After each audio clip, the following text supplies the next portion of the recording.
Greetings out there in YouTube land. This is Morris, man, and as always, I thank you guys for coming to my channel. Today I'm going to do another interesting video, and this is kind of a spur of the moment thing. I had just recently, and you probably have already seen my cover of Slave, Starting All Over. Really nice song. I actually never heard that song before. They had so many great songs, and I was watching a video, and I'll leave the link down there for you guys to check it out, regarding Mr. Mark, or Mark Adams, the bass player from Slave, because he passed away at age 51 a couple of years ago. I think it was about 4 years ago. And there was a cloud of mystery as far as what happened to him, because I remember briefly reading that he passed away, but they didn't really go into detail about what happened to him. It was kind of like the Lewis Johnson thing. What happened?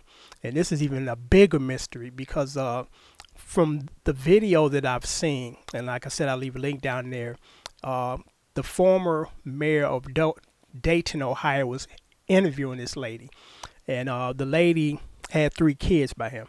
I'm not quite sure if she was married to him at some point in time, because she didn't acknowledge that in the interview, but she said she had 3 kids with Mr. Mark, or Mark Adams. And she said that the coroner reported that Mr. Mark, or Mark Adams, passed away from blunt force trauma to the back of the head. So we're assuming, or she's assuming, and I would agree with that, that he was murdered.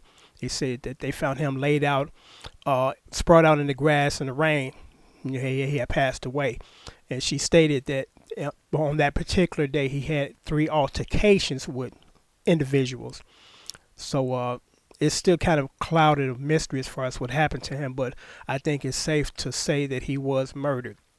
And she's been on a crusade to find out and get closure as far as what happened to him, and if anybody did murder him, that justice will seek justice for that crime. And she went on to talk about, and like I said, I'll leave a link down there. And I'm also familiar with the scenario of music, the music business. If you don't have a good manager, or honest, truthful manager, accountant, lawyers, you get robbed blind. And I did a review on one of Slave albums, because I think it was one of the Slave albums was on my video masterpiece albums.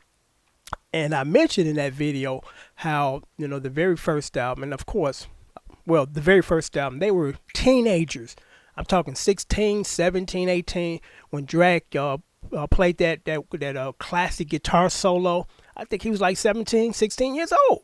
And I'm like, here are some guys, and of course, that unbelievable, incredible bass line, one of the most recognized bass lines in R&B history, up there with Good Times. I think it actually even surpasses that, because everybody in the neighborhood back in the day wanted to play that soul or play that bass line, and everybody knew what it was when you played it.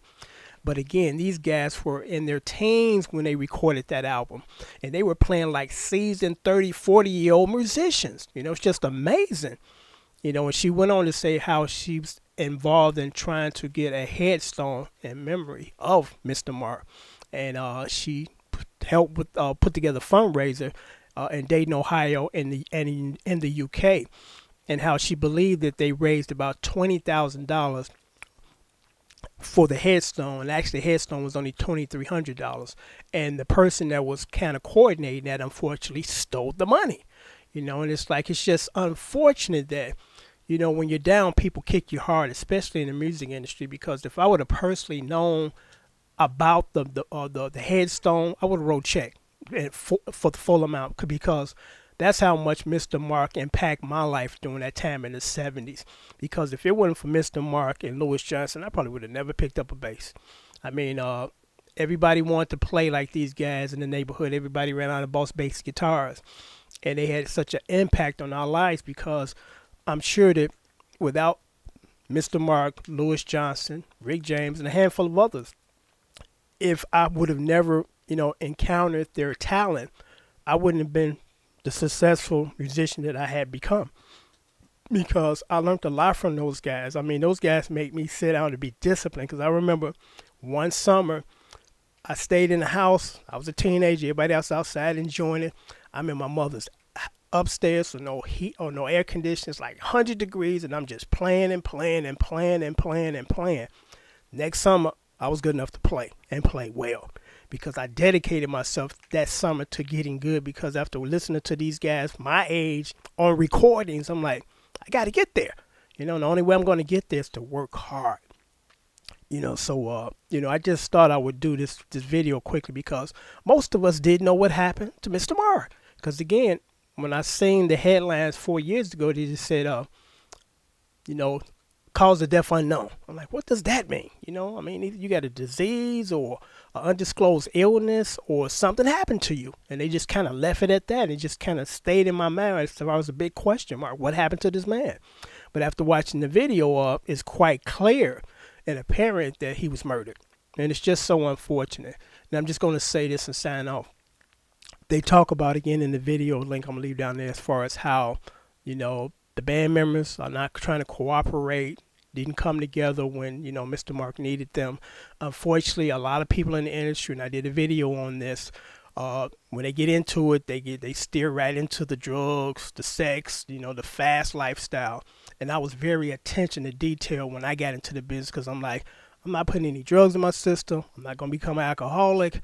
I'm not going to get caught up in things that I shouldn't get caught up in, even though it's very tempting and luring in this business. But you got to stay strong and say, hey, I'm focused. This is not what I'm trying to do. I'm not trying to be derailed. But unfortunately, a lot of our musical comrades fall prey to these vices, and it ruins their lives. So, you know, if you young guys don't take anything else out from this video, take that stay away from the drugs, stay away from the fast women, stay away from the fast lifestyle because it's going to take you down a dead-end road. Stay focused. Till next time, take care, and rest in peace, Drac and Mr. Marr.